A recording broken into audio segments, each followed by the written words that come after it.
I still remember that night like it was yesterday. Standing on the front porch with nothing but a single bag in my hand, rain pouring down, and the sound of my father slamming the door behind me. He had just demanded 85% of my salary to support my younger brother Kyle.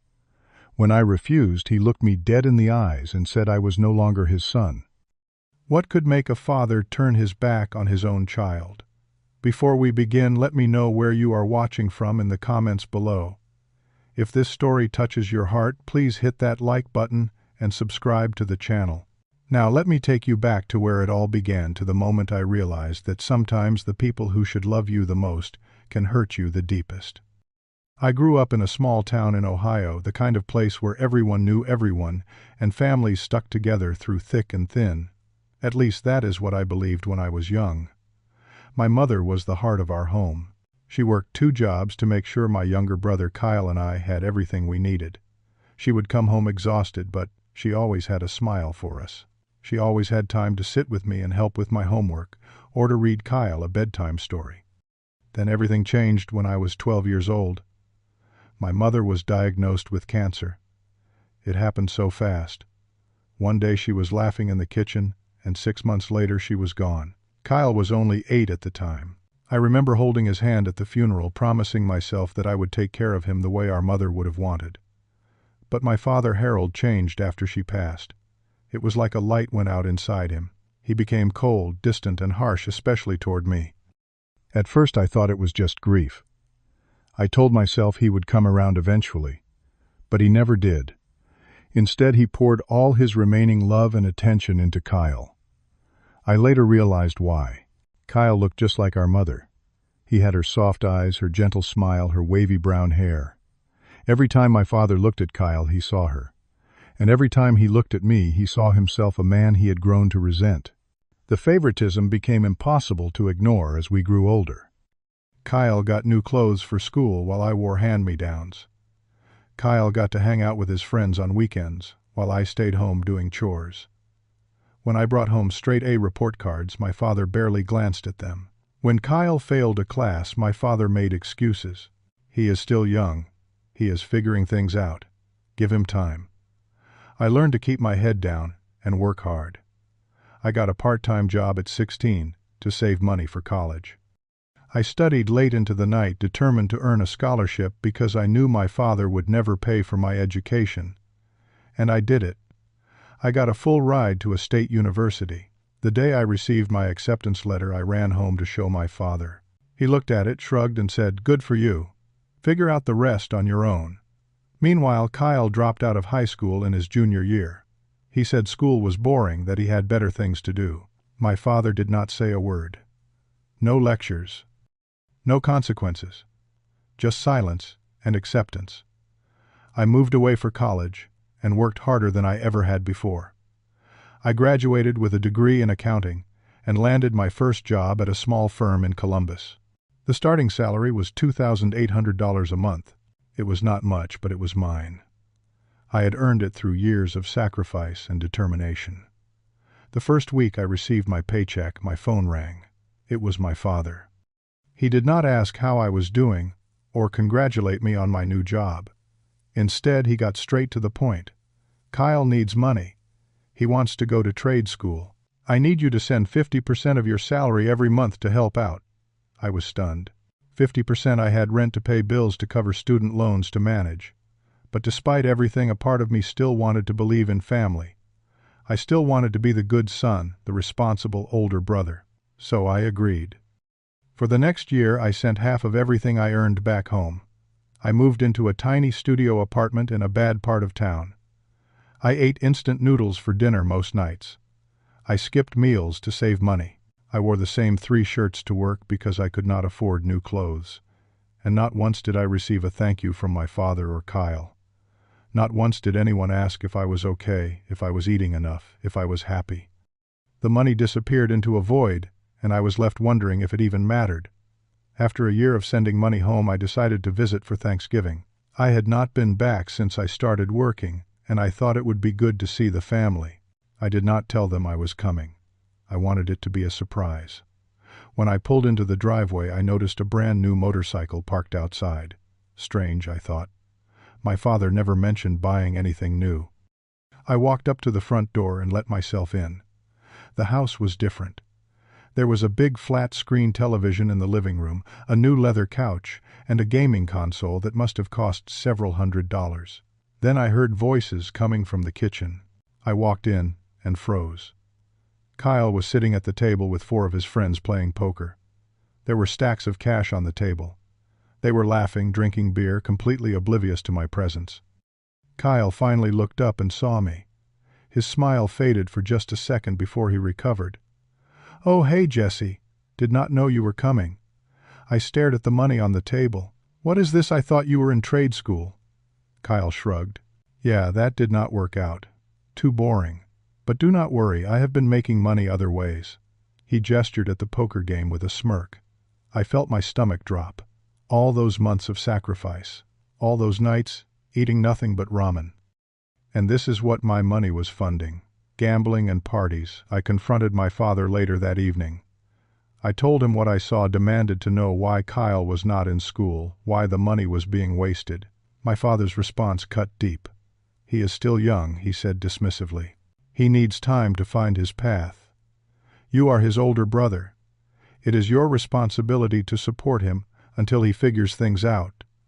I left that night feeling more alone than ever. But I kept sending money. 50% of my salary month after month, because I did not know how to say no to family.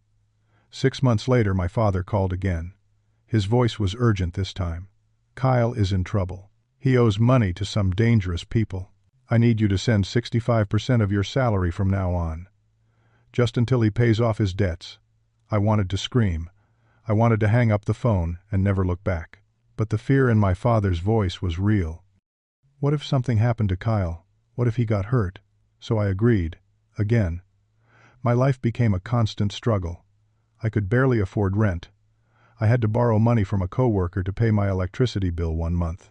I started working overtime, taking on extra shifts, doing anything to make ends meet. My health suffered. I lost weight. I stopped going out with friends because I could not afford to. My entire existence revolved around working and sending money home. A year passed like this. Then something unexpected happened. I got promoted. My hard work had not gone unnoticed.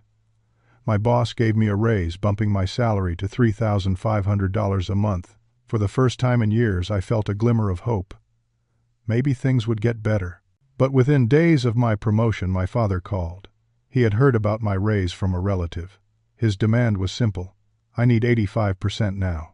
Kyle wants to open a bar with his friends." This is his chance to finally make something of himself. Something inside me snapped. "No," I said. The word felt foreign on my tongue, but it also felt right. There was silence on the other end. "What did you say?" I said. "No, Dad. I have been supporting Kyle for years, and nothing has changed. He does not want to go to school. He does not want to work.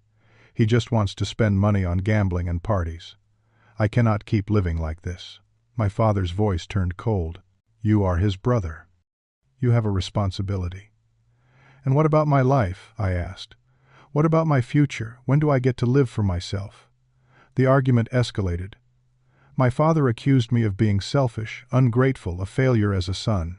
He demanded I come home immediately to discuss this in person. Against my better judgment, I drove 4 hours back to Ohio that weekend. The confrontation in our living room was unlike anything I had experienced before. My father sat in his chair, face red with anger. Kyle stood behind him, arms crossed, a smug look on his face. "You have forgotten where you came from," my father shouted. "Everything you have is because of this family. You owe us." I tried to stay calm. I tried to explain that I had already given so much that I could not give any more without destroying myself. I offered a compromise. I would continue sending 50%, but not a penny more. Kyle laughed. "You always thought you were better than me, did you not? Always the smart one, the hard worker? Look at you now, begging to keep your own money." My father stood up, and what he said next broke something inside me. "Your mother died because of you. She worked herself to death to pay for your education, to give you opportunities. You owe this family everything. And if you cannot see that, then you are no son of mine." The words hit me like a physical blow. I could not breathe. I could not think. For years I had carried guilt about my mother's death, wondering if I could have done more to help her. And now my own father was using that guilt as a weapon against me. I looked at him, then at Kyle, who was still smirking. In that moment I realized the truth. I was not part of this family. I never had been. I was just a source of money, a tool to be used and discarded. "Get out," my father said. "If you will not do your duty, then you are no longer welcome in this house." I did not argue. I did not beg. I simply walked to my old room, grabbed a bag, and stuffed in whatever clothes I could find. As I walked out the front door into the pouring rain, I heard Kyle laughing behind me. The door slammed shut, and just like that I was homeless. I drove back to Columbus that night, barely able to see through my tears and the rain on the windshield. I had nowhere to go. I had sent so much money home that I did not have enough for rent. My landlord had been patient, but I was already 2 months behind. When I got back to my apartment, there was an eviction notice on the door. I had 3 days to pay or leave. I did not have the money, so I packed what little I owned into my car and drove to a parking lot near my office. That car became my home for the next 2 weeks. I slept in the back seat using my coat as a blanket. I woke up early every morning to wash up at a public gym before work. I bought the cheapest food I could find, day-old bread and canned soup from the discount section. No one at work knew what I was going through. I smiled and did my job, pretending everything was fine. But at night, alone in my car, I cried. I wondered what I had done to deserve this. I wondered if my father was right, if I was truly selfish and ungrateful. I wondered if I should just give up. One night I sat in my car and thought about my mother. I remembered her voice, soft and warm, telling me stories before bed. I remembered the last thing she said to me before she died. "Jesse, my sweet boy, always believe in yourself. No matter what happens, know that you are worthy of love and happiness." Those words saved me that night. I decided I would not give up. I would not let my father's cruelty define my future. I would survive, and I would prove to myself that I deserved better. It was around this time that Marcus entered my life. He worked in the same accounting department as me, about 10 years older, and well respected in the company. He had noticed me coming in early, looking tired, and wearing the same clothes repeatedly. One day he invited me to lunch. At first I made excuses. I said I was fine, just busy with work. But Marcus saw through it. He looked me in the eyes and said, "Jesse, whatever you are going through, you do not have to go through it alone. I have been where you are. Let me help." Something about his sincerity broke down my walls. Over lunch I told him everything. My mother's death, my father's favoritism, the years of sending money home, being kicked out, living in my car. I expected judgment, but instead I found compassion. Marcus shared his own story. His parents had abandoned him when he was 17, leaving him to fend for himself. He had been homeless, desperate, and alone, but he had fought his way out. He put himself through community college, worked multiple jobs, and eventually built a successful career. "The best revenge is not anger," Marcus told me. "It is success and peace of mind. Do not let them take that from you." He offered me a place to stay, his spare bedroom, until I could get back on my feet. I tried to refuse, but he insisted. That night, for the first time in weeks, I slept in a real bed, and for the first time in years, I felt hope. With a stable place to live, I threw myself into work with renewed energy. I signed up for evening classes to earn additional accounting certifications. I volunteered for projects no one else wanted. I came in early and stayed late. My dedication did not go unnoticed. Within 2 years, I was promoted to senior accountant. I moved into my own apartment, a nice 1-bedroom in a safe neighborhood. I started saving money, and following Marcus's advice, began investing small amounts in the stock market. I also started reading books about finance and real estate. I wanted to understand money, not just earn it, but grow it. I wanted to build something that could never be taken from me.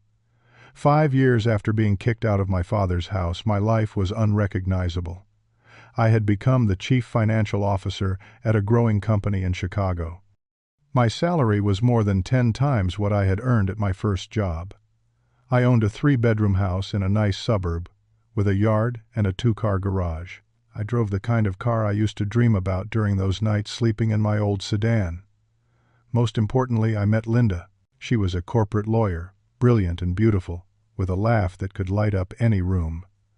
We met at a finance conference, and from our first conversation, I knew she was special. We dated for 2 years before I proposed. Our wedding was small but perfect, surrounded by friends who had become my chosen family. Marcus was my best man. In his speech, he talked about the scared young man he had found living in his car and the strong, successful person standing before him. "I am proud of you, Jesse," he said. "You did not just survive, you thrived." I had not spoken to my father or Kyle in 5 years. Sometimes late at night I wondered how they were doing, but I never reached out. The wounds were still too fresh, the memories too painful. I had built a new life, and I was not ready to let the old one back in. Then one Saturday afternoon, everything changed. The doorbell rang while Linda and I were making lunch. I wiped my hands on a towel and walked to the front door, expecting a neighbor or perhaps a delivery. When I opened the door, my heart stopped. Standing on my porch were 2 people I barely recognized. My father had aged 20 years in 5. His hair was completely white, his back hunched, and he leaned heavily on a wooden cane. His clothes were worn and wrinkled, nothing like the proud man I remembered. Next to him stood Kyle. But this was not the arrogant, smirking brother who had laughed as I walked out into the rain.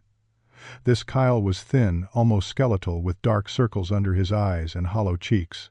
His clothes hung loose on his frame, and he could not meet my gaze. For a moment no one spoke. Then my father cleared his throat. "Hello, Jesse. I know we do not deserve it, but please can we come in?" I stood there, frozen, 1,000 emotions battling inside me. Anger, hurt, confusion. But also something else, something I did not expect. Pity. Linda appeared behind me and gently touched my arm. I looked at her and she nodded. "Whatever you decide, I am with you," her eyes seemed to say. I stepped aside and let them in. We sat in the living room, an awkward silence filling the space between us. Finally, my father spoke. He told me what had happened after I left. At first, everything seemed fine. Kyle had convinced some friends to invest in his bar idea. They found a location, hired staff, and opened for business. My father had used his savings to help with the initial costs. But Kyle had no idea how to run a business. He spent more time drinking at the bar than managing it. He hired his gambling buddies instead of experienced workers. Within 6 months, the bar was bankrupt. But that was just the beginning. Kyle's gambling had gotten worse, much worse. He started betting on sports, then moved to underground poker games with higher stakes. He won sometimes, which only encouraged him to bet more. But eventually his luck ran out. He owed money to dangerous people, my father said, his voice shaking. They came to our house, threatened us. I had to sell everything to pay them back. The house, the car, everything your mother and I built together. Gone. I looked at Kyle, who still had not said a word. His hands were trembling. His eyes were fixed on the floor. "I did not think I had a problem," he finally whispered. "I thought I could control it, but I could not. And by the time I realized it, I had lost everything." My father leaned forward in his chair, his eyes wet with tears. "I was wrong, Jesse. About everything. I blamed you for your mother's death, when I should have blamed myself.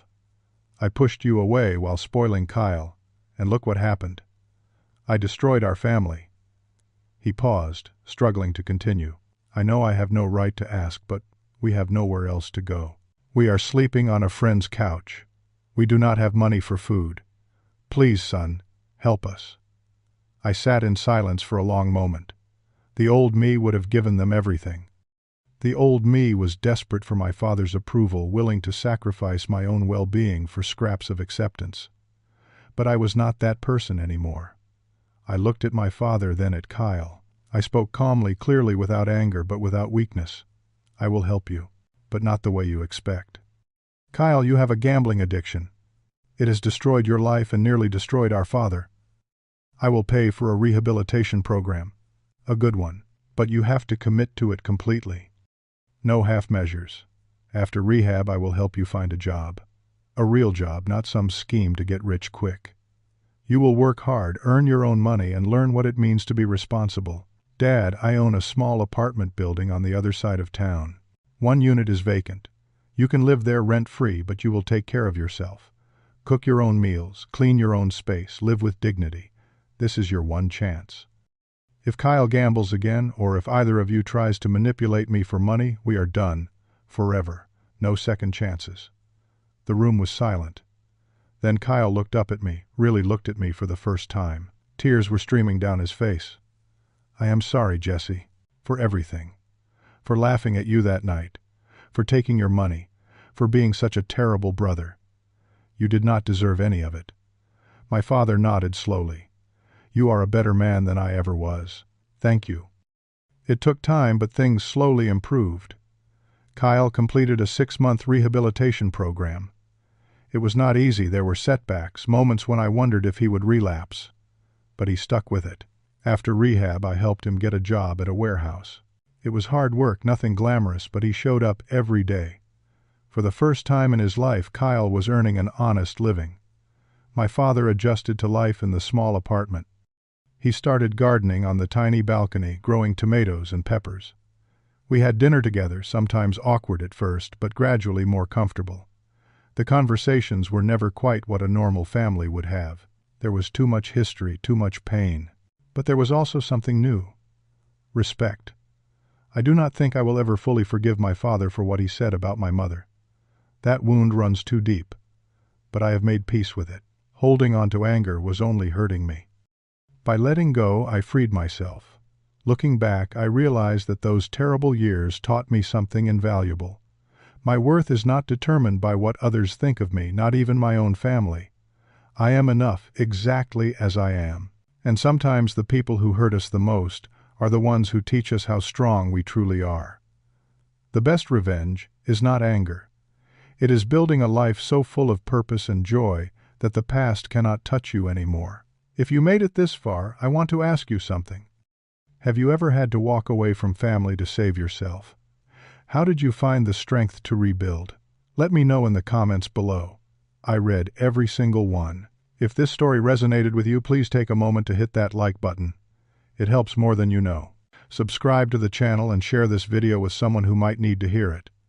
You never know whose day you might change.